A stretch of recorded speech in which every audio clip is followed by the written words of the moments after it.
Paano lumilipad ang aswang? Ito ang topic natin ngayon.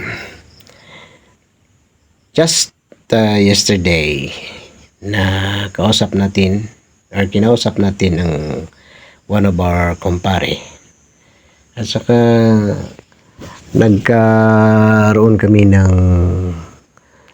topic about sa aswang. Yun ang yung tinalakay, yung sinabi niya. At saka ibibigay ko naman dito sa inyo ang istoryang ito for your information. One time, yung yung aswang na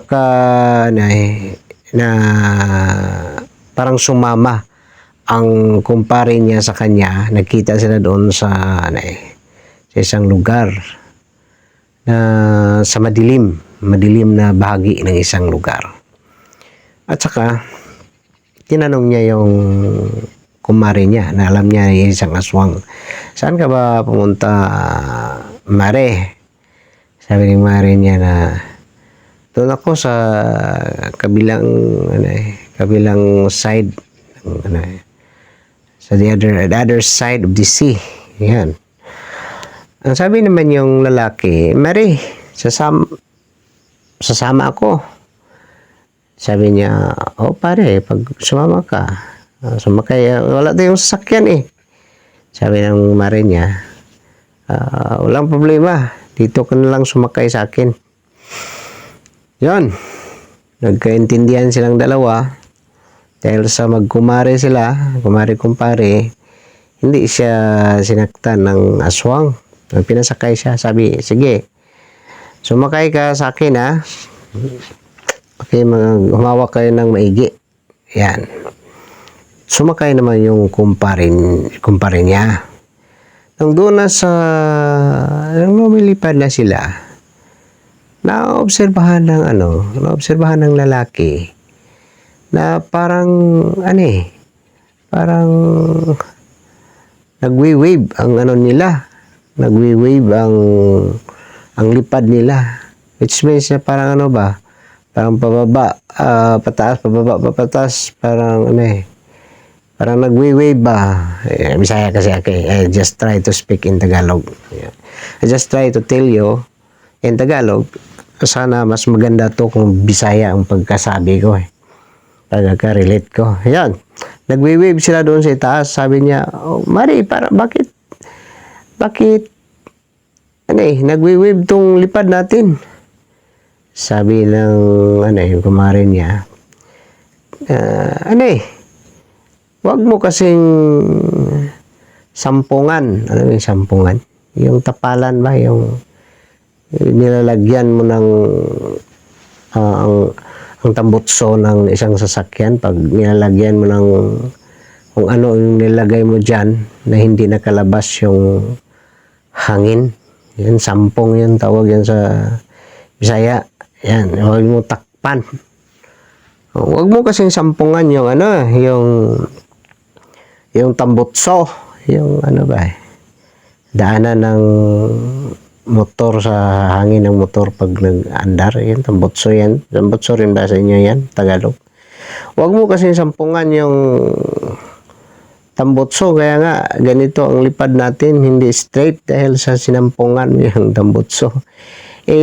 Kasi ang aswang pala pag lumilipad ay nakatihaya at saka tinakpan naman yun ng lalaki. Ang lalaki ay nakadapa.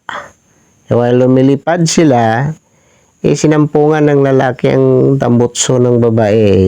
Hindi maganda ang paglipad nila.